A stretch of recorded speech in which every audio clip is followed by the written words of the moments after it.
Hello everyone, I'm Will and this is Norton Film and Review. It's Saturday, it's 3 PM and of course I have watched it, the finale of The Mandalorian Season 1 on Disney Plus UK, so let's do this review. So they're finally all out, all 8 episodes of The Mandalorian, yes, the Star Wars series that is on Disney Plus UK for you to watch in its entirety. I know plenty of people that have been waiting for this point so they can binge all 8 at once, but if you've been like me, I've been watching every single Friday as soon as that episode has come out, and I've been doing these mini reviews. If you'd like to watch any of them again, don't forget there's a playlist on my channel and you can watch every single episode mini review. So let's talk about this. Let's talk about episode 8, the finale. I previously said this and I was so excited to see not only people coming back into this episode, but the director and writer of this episode. The director was Taika Waititi, yes, the man behind Jojo Rabbit, Thor Ragnarok, and some incredible work.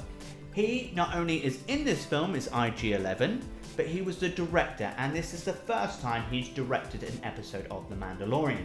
And the writer of this episode was Jon Favreau, the creator of the entire series as well. And what a team they made. They are incredibly talented people anyway, not only as actors, directors, producers, but as a team they worked so well together, and you could tell that it was definitely their work, because all of the little bits and pieces from previous stuff they've done was so easily seen in this, and that was amazing.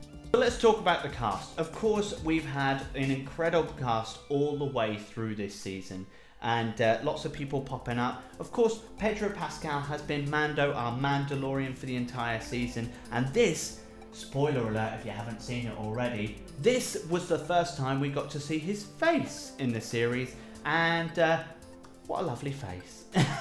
It's not the fact that it is his face, but the fact that we get to see his face considering the lore behind the Mandalorians. Very interesting and really a nice moment that we got to see in this film, especially between him and IG-11. Say no more, but I'll let you watch it. If you have seen it already, drop me a comment. If you were like me, I went, yeah, that's good. There we go. Rest of the cast, of course, as I've said, IG-11 is back in this episode, which I'm really pleased about, with a new mentality, and of course was voiced by our director of this episode, Taika Waititi, and I think he did a great job. Great to have a droid in this episode and series, as well as it being one of the main characters. Think he did a great job all round, and just love his work. I can't say that enough. As you know, the cast is endless, but I was so pleased to see in the last episode we were introduced to a new villain. Yes, that person was Giancarlo Esposito, the chap from Breaking Bad and Better Call Saul, one of my favourite actors of this generation. I know he's been around for a long time, but really in the limelight now. He's great and plays evil in such a clever way, and we got to see more of him in this episode, and I think he was incredible. What a team to have on that set. I would love to have been there filming this last episode. It was brilliant. Now, for 2 people that you most probably didn't know were in this film, which is Adam Pally and Jason Sudeikis. Apologies if I've said that last name wrong, but I'll tell you who they are. Adam Pally is known for Iron Man 3, Dirty Grandpa, and he also played Wade in Sonic the Hedgehog. Jason was in We Are the Millers, Horrible Bosses, and endless amounts of comedy films too. These 2 people played the biker scout troopers all at the beginning of the episode, and I personally absolutely loved this scene. I thought it was really well done, nicely written, very funny, and it was actually one of the first times we got to hear a full conversation between 2 troopers.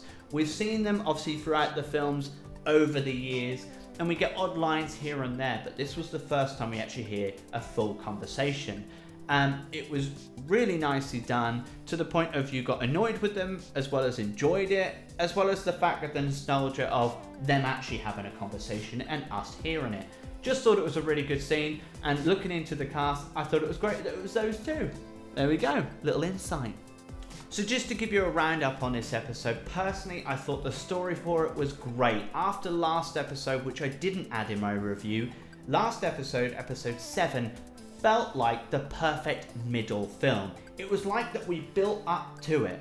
All the other episodes were their own story in their own right, and then 7 ended up being your middle film, and then episode 8 feels like the perfect finale. It was like we had a trilogy of 6 episodes for the first one, then 7 was your middle, and 8 was your finale. That's how I felt. I just think it sat really, really well. This episode as well was just shot so beautifully, and that's where Taika Waititi just does such a great job. Some of the shots and some of the styles of the way he did it, I thought really stood out. And this is where I really like when you get a series like this that has a different director for every episode. And he really stood out to me. I think, don't get me wrong, the other directors did a great job, but this one in particular, he just knew exactly what he wanted and gave us a superb finale to season 1. Other things that we found out in this episode was, of course, we found out the main chap, Mando, Pedro Pascal's past. I had a few gripes with that in the sense of, spoiler alert, in this episode we see what happens to him and the fact that he's put into what I can only describe as a cupboard in the floor, a little nook, if you like. It took them forever to put him in there when there was so much action going on around them. Find that really weird. That was just my personal opinion. I know it's like, oh yeah, but it's cinematic. I just thought it took far too long considering what was happening. Just my opinion, and if you did just see this bit and haven't watched the episode, my apologies. But I did say a little spoiler, I promise. And of course, the series ends with a nice open ending for season 2 and season 3 that we know we are going to get. So, bring it on. I think we're expecting season 2 this October, so not that long to wait. Yeah, it is. Oh well. Anyway, that's all I've got time for. I hope you've enjoyed all of my mini reviews of the Mandalorian series. As I said before, if you want to watch them again, just head to my channel. There's a full playlist of season 1 of the Mandalorian mini reviews. Now it's all over, I'm going to move on to something else and do mini reviews of the Harry Potter films. Desperate to watch them again anyway, so I thought every Saturday I'd give you a mini review of the Harry Potter films. So tune in next Saturday from 3 PM. I will be uploading my first Harry Potter mini review, and that will be of the Philosopher's Stone. So if you'd like to watch that or watch any of my other videos, don't forget to subscribe to my channel. I'm Norton Film and Review. Don't forget I'm on TikTok too for some mini news. But I will see you next week for some Harry Potter mini review. Have a great weekend. See you later. Bye bye.